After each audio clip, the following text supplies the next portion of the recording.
ವಾಲ್ಮೀಕಿ ನಿಗಮದಲ್ಲಿ ನಡೆದಿದೆಯೆನ್ನಲಾದಂತಹ ಅವ್ಯವಹಾರದ ಕೇಸ್ಗೆ ಸಂಬಂಧಪಟ್ಟಂತೆ ಎಸ್ಐಟಿ ಈಗಾಗಲೇ ತನಿಖೆಯನ್ನು ಚುರುಕುಗೊಳಿಸಿರೋದ್ರ ಬಗ್ಗೆ ನಿಮಗೆ ಗೊತ್ತೇ ಇದೆ. ಇನ್ನು ಹಲವು ಕುತೂಹಲಕಾರಿ ವಿಚಾರಗಳು ಬೆಳಕಿಗೆ ಬರ್ತಾ ಇದೆ.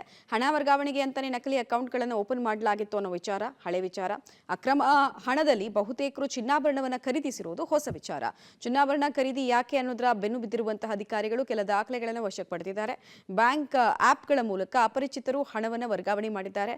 18 ಅಕೌಂಟ್ಗಳ ಮಾಲೀಕರು ಯಾರು ಅನ್ನೋ ಲಿಸ್ಟ್ ಎಸ್ಐಟಿ ಅಧಿಕಾರಿಗಳು ಮಾಡಿಕೊಂಡಿದ್ದಾರೆ. ಯಾವ್ಯಾವ ಬ್ಯಾಂಕ್ ಅಕೌಂಟ್ಗೆ ಎಷ್ಟೆಷ್ಟು ಹಣ ಹೋಗಿದೆ ಅನ್ನೋದನ್ನ ಪತ್ತೆ ಮಾಡಿದ್ದಾರೆ. ಇಲ್ಲಿ ತನಕ 5 ಬಂಧನ ಮಾತ್ರ ಆಗಿದ್ದು ಇಬ್ಬರಿಗಾಗಿ ಹುಡುಕಾಟವನ್ನು ನಡೆಸಿದ್ದಾರೆ.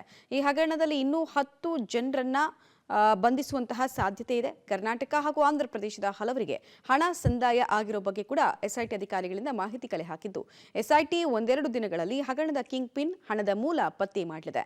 ಸದ್ಯ ಬಂಧಿತ 5 ತೀವ್ರ ವಿಚಾರಣೆ ಮುಂದುವರೆದಿದೆ.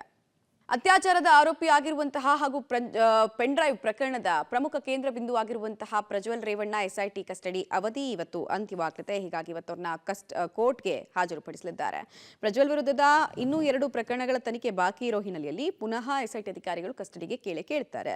ಪ್ರತಿ ಪ್ರಕರಣದ ತನಿಖೆಯನ್ನು ಪ್ರತ್ಯೇಕವಾಗಿ ಎಸ್ಐಟಿ ಟೀಮ್ ನಡೆಸ್ತಾ ಇದೆ. ಸದ್ಯ ಈಗ ಹೊಳೆನರಸೀಪುರ ಟೌನ್ ಠಾಣೆಯ ಪ್ರಕರಣ ಸಂಬಂಧ ತನಿಖೆ ಆಗ್ತಾ ಇದೆ. ಲೈಂಗಿಕ ದೌರ್ಜನ್ಯ ಹಾಗೂ ಅತ್ಯಾಚಾರ ಸಂಬಂಧ ಕಳೆದ 10 ದಿನಗಳಿಂದ ಪ್ರಜ್ವಲ್ ವಿಚಾರಣೆ ನಡೀತಾ ಇದೆ.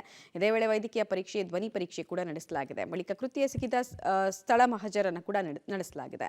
ಒಂದು ಪ್ರಕರಣದ ತನಿಖೆಯನ್ನು ಎಸ್ಐಟಿ ಬಹುತೇಕ ಪೂರ್ಣಗೊಳಿಸಿದೆ. ಇದೀಗ ಇನ್ನುಳಿದ 2 ಕೇಸ್ ಸಂಬಂಧ ತನಿಖೆ ಶುರುವಾಗಿದೆ. ಸಿಐಡಿಯಲ್ಲಿ 2 ಪ್ರತ್ಯೇಕ ಕೇಸ್ಗಳು ದಾಖಲಾಗಿದ್ದು ಅದರಲ್ಲಿ ಎಸ್ಐಟಿ 1 ಪ್ರಕರಣದ ತನಿಖೆಯನ್ನು ಆರಂಭ ಮಾಡಿದೆ. ಹಾಗಾಗಿ ಕೋರ್ಟ್ಗೆ ಹಾಜರುಪಡಿಸಿ ಮತ್ತೊಮ್ಮೆ ಕಸ್ಟಡಿಗೆ ಕೇಳುವ ನಿರೀಕ್ಷೆ ಇದೆ.